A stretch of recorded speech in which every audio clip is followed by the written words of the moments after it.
Hey, how you doing? This is Pastor Al, and in this particular video, this is actually a part 2 from the first video that I shared about Is God Real? All right, so there's several videos that I'm going to do in this series just to testify of the things that God has done, not Pastor Al, but the things God has done. All right, in this particular video, I'm sharing basically how God, put a $1 million business in my lap, or a business that generated millions of dollars, and also offered me different opportunities around that same business. So if I could briefly, or try to briefly, explain what happened here. All right, so in 2005, I had a partner named Rockwilder, and he's a Grammy producer, like a major hip hop producer, done hip hop artist, Christian artist, and he's very well known in the business. He's actually done videos, not videos, but music for Beyonce, Jay-Z,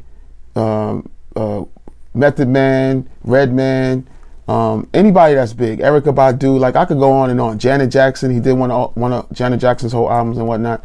So I could go on and on. You could look him up, he got Grammys basically and whatnot. And that was my business partner starting in 2005. So in 2005, we launched a site called rockbeast.com. And when we went on the internet with this website, it did very well to take off.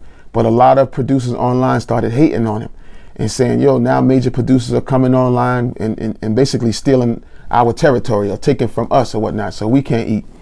So that wasn't the problem, but the problem was when I started to analyze the traffic and reading the comments, a lot of the producers were saying he's garbage, he sucks as a producer and stuff like that. So I relayed the message to Rock. I said, listen, man, I'm checking the traffic, and a lot of these guys are saying you whack. And he's like, what? I'm whack? He said, I'll battle all of them. And I was like, really? You battle all of them?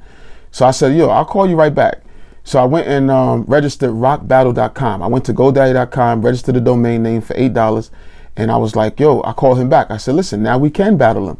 So I broke it down to him. I was like, we could build a battle site, and, just broke it down how it could go.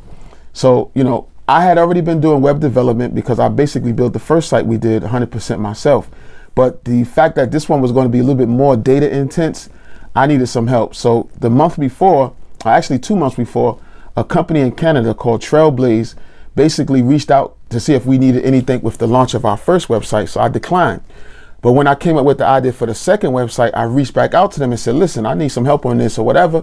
So they pretty much gave me an estimate, and we began a negotiating process. So when they got back to me, they said, we'll build the website for you for $30,000. So that's pretty reasonable back in 2006, right?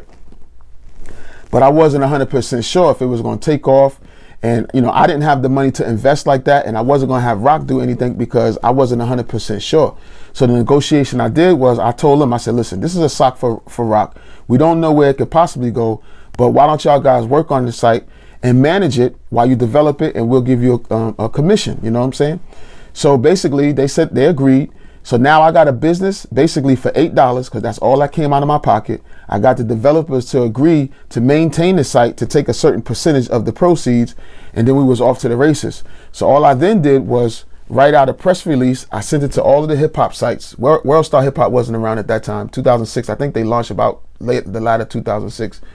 But I sent out a press release to all the hip hop sites. They all covered it.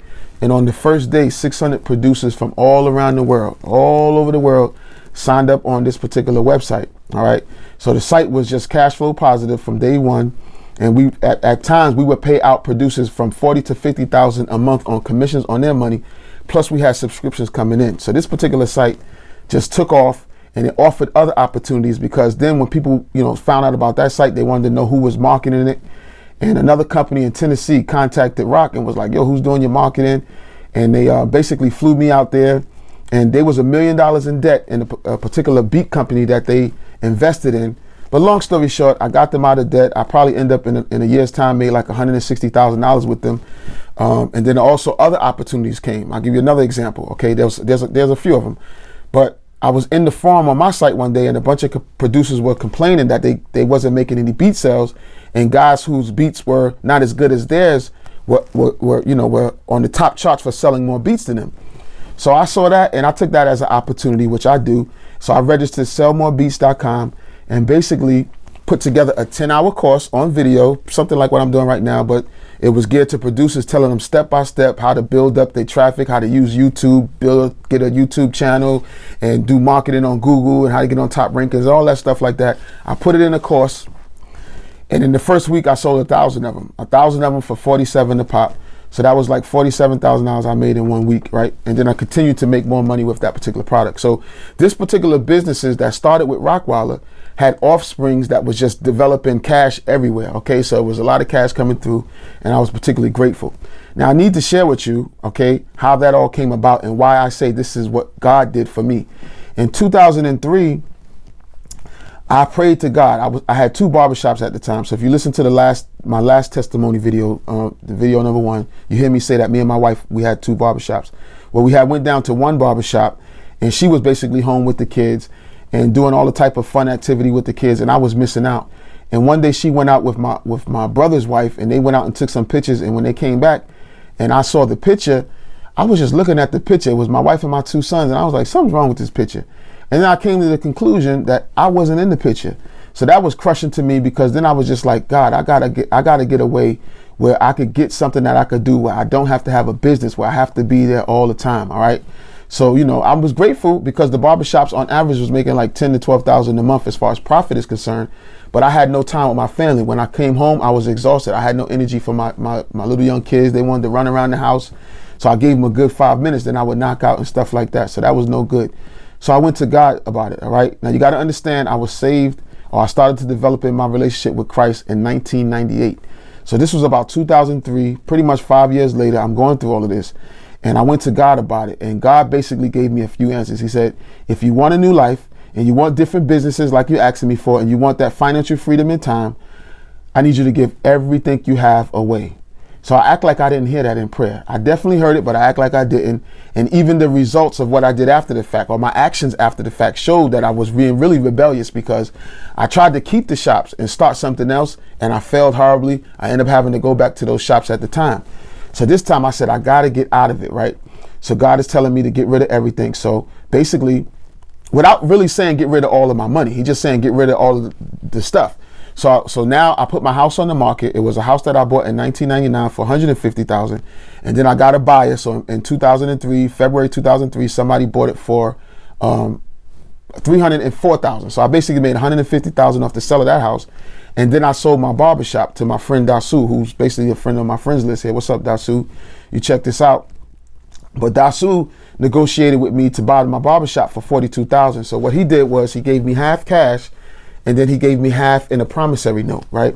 So now once all of these deals is done, me and my wife is sitting pretty good. We got we're sitting on over $100,000 or so.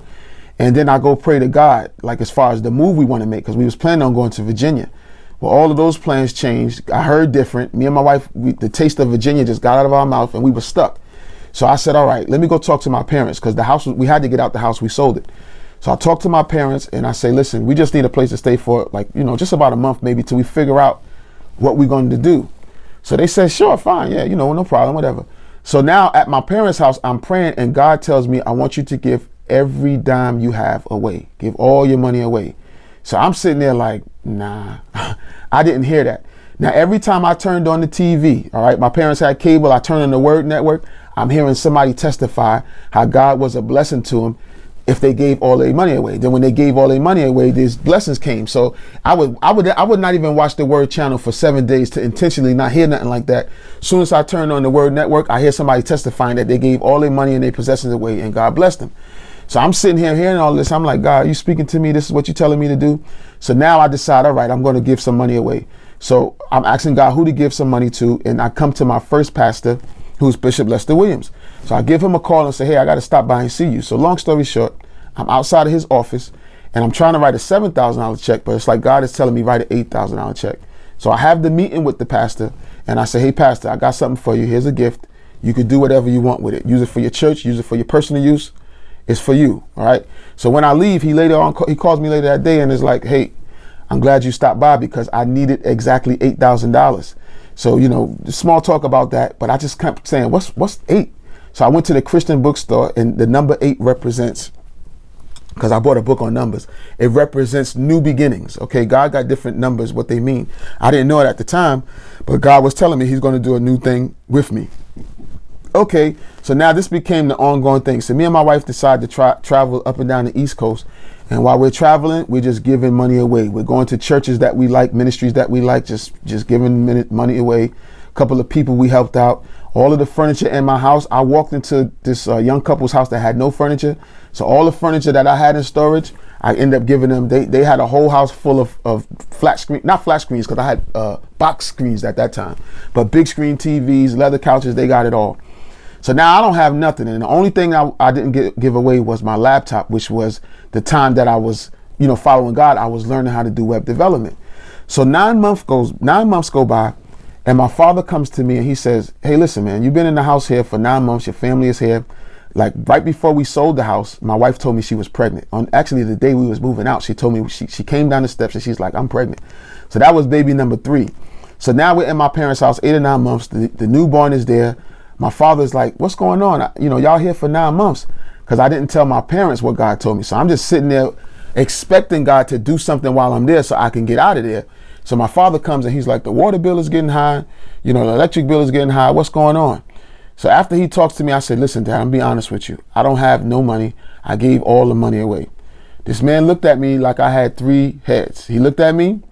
He said, say that again. I said, I don't have no money. I gave all that money that I made off the house sale in the barbershop. I gave it away. So he said, he mumbled something under his breath and he was like, something, something to the extent that I'm going to tell your mother or something like that.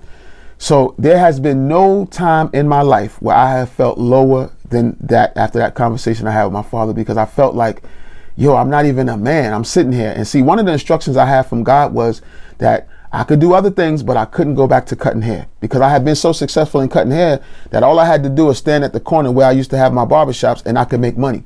But God gave me a specific instruction not to do so. And I understand why after the fact, because I would have used it as a crutch and I never would have got the blessing that he was pushing me to get.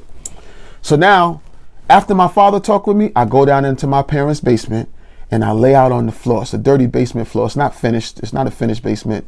So I lay down on the concrete and I'm letting God have it. I'm like, God, I thought you said that if I gave everything away, you would do this for me. You would, my businesses would take off and all of this stuff, whatever. And I'm just talking. And something just said, be quiet and just listen. So I'm sitting there and I'm on the floor and I just finished praying. I'm just listening. And then something says, what's in your back pocket?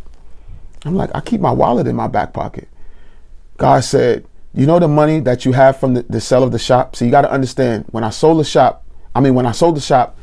my friend bought it for me. Actually, my friend Dasu, he actually liked the Word to Prosper page. Thanks, Dasu, appreciate it. But he bought the shop from me. He gave me half cash and half note. So I had the note, and I can remember telling my wife, babe, we're going to live off the payments of the note until God does what he said he's going to do. And when I got down in prayer and I was listening, God said, I told you to give everything away, all your money away. So I was like, wow, because I was laying there and God said, what's in your back pocket? And I was thinking, the only thing I got is that money.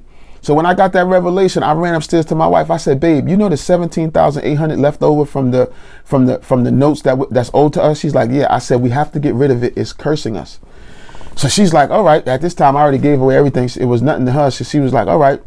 So then at that moment, or that day, I think it was later on that day, Raj Shepherd, who's a prophetess, all right, she's another friend of mine. She called me and she said, when the last time you've been to church? I said, I haven't been to church in weeks. Me and God is now on the same page. I'm basically here struggling. I'm not really trying to hear from God. So I had kind of like an attitude with God. She said, no matter what you do, if you come to my church, go to your mother's church, go to any random church, you need to go to church this Sunday. So at that moment she said that, I saw a church sign in my head and I saw an auto body shop. So I told my wife, I said, babe, we have to go to church on Sunday. So I live 2 blocks away from Jamaica Avenue in New York. And it's a bunch of storefront churches, okay? Like 2 on every block, 2 or 3. So I go up to Jamaica Avenue. My wife is ready. We got the kids. We walking down Jamaica Avenue. And my wife is just like, babe, is this the church you see in the vision? I'm like, no. She does this for 2 blocks. We get to the 3rd block and I'm like, all right, here's a church. She's like, is this the church you see in the vision? I looked over and I confirmed that was the auto body shop that I seen in the vision. I was like, this is the church. We going here. All right. So it's a woman pastor in there. She comes up at the end of service because we came in there late. She introduced herself and we get a little, talking going on. And she says, listen, this week you're going to get an extremely big blessing. So I'm like, okay. So, I end on that note and I'm taking her word for it. So all that week, me and my wife, we looking for this big blessing. We all the way up until Saturday night where Saturday Night Live is going off. That pretty much changes the week from 11:30 to 1. And we like, this lady lied to us, man. She said that, it's going to be a big blessing this week, and it wasn't a big blessing. So basically, We was like, we ain't dealing with that lady. She pretty much lied to us, right? So that following Tuesday, I'm sitting on my laptop, which is the only thing I didn't give away. It was my only possession besides clothes on my back. I'm working on my laptop, working on the site that I was working on. And God spoke to me just as like I'm speaking to you, said, I want you to give the $17,800 to that lady. So I'm like, okay. I run upstairs to my wife. I say, babe, God just shared with me where to give the money. She says, where? The lady we just met at the church?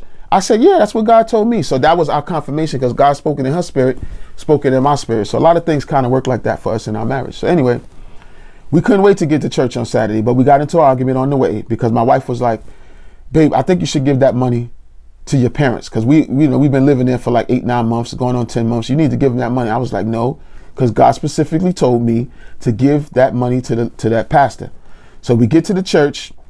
The pastor calls me up to the front. She said, young man, I told you when you come back, you're going to have a testimony for me, because when I left, she said I was going to testify. So she called me up front. It's about maybe 20, 30 people in the church at the time. I go stand up in front of everybody, and I basically tell them everything that I just told you, as far as I gave all my money away and what God was telling me to do. But I said, Bishop, I said, I'm here to tell you something. I said, God told me to drop some money off to you. It's $17,000 that's owed to me, right? And I said, you could do whatever you want with it. You could use it for your church, or you could use it for your personal use. I just know that I'm supposed to transfer this money and put it into your hand, okay? So everybody in the church heard me. She was like, okay, give me the money. So what happened was I left the paper, so I had to run back home and get the paper. So I went back home and got the paper, and I'm getting ready to sign it over to her. So she's like, I'm actually I did sign it over to her. I basically explained it to her, like, this is $17,800 owed to me from a barbershop that I sold or whatever. So while I'm signing it over to her, she says, so what do you do? Well, I say, I talk over music. I do a little motivational CDs and stuff like that, because I produced something called the Hustling CDs for like guys that was thinking about selling drugs. I was trying to tell them how they could sell drugs legal. I'll testify to that in another video. But anyway, I tell her all of that, and I sign over the money to her. So this is the last bit of possession that I have that's monetary, okay? As soon as I sign it over to her, and she asks me what I do, and I tell her that on the CDs that I talk over hip hop beats, she says, that's interesting. She said, my son does hip hop. I said, well, who's your son? She said, my son is Rockwilder. So I was like, your son is Rockwilder? I looked at her in her face. She looked just like Rockwilder. I knew Rockwilder because I used to make beats and used to study his style and everything. And I was just like, no way. I went home to my wife. I was like, babe, you know the money we just gave, the last bit that God told us to give?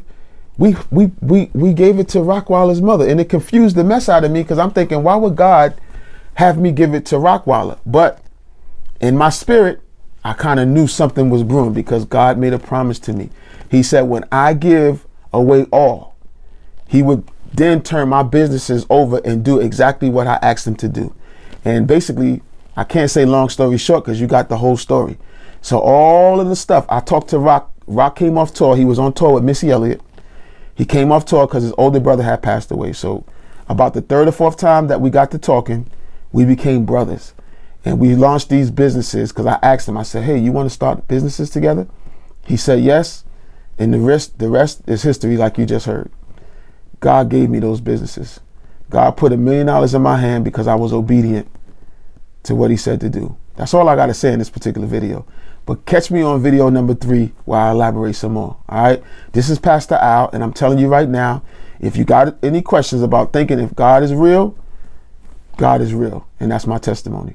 Hey, how you doing? Pastor Al here, and I hope you enjoyed that testimony. That was actually something that I recorded in 2020, but I want to share this with you. I put together a book that I also released in 2020, and this is the second edition right here, $1 Million Seed. And the title right here, or the subtitle, is How My Last 17,000 and Change Grew to Millions of Dollars. Why do I believe you should have a copy of this book? One, it shares with you some of the struggles in faith that I overcame, and it shows you how God dealt with me on small levels to let me know who he was, to build up my faith, to even exercise that level of faith, just giving everything away. I believe that you can benefit greatly by going through the pages and grabbing what God does for each and every one of us. All right. So this book is available at allenbrownministries.com. You can go right there and support the ministry by grabbing a copy, which will help the ministry further reach others who are struggling with faith. But faith. I want to say that this world has really nothing to offer us. Once you get into what God has for you and you follow, God can open up major doors for you if you only believe. And I did this in 2003. 2005, I had a major breakthrough. It took less than 2 years for my whole life to change, and it has impacted me. Along with my family, we all reap the benefits of just that act of faith. So go ahead and get your copy of the entire testimony, which is covered in the book here, and you will be blessed. I promise you. All right. So listen, this is Allen Brown, praying for you, right? That you step out on faith, but ultimately trust God. God will come through for you. I promise you, because he did it for me. And that is my testimony. All right. So listen, God bless you, and may God prosper you in your spiritual journey from this day forward, in Jesus' name. Peace. Take care. God bless you.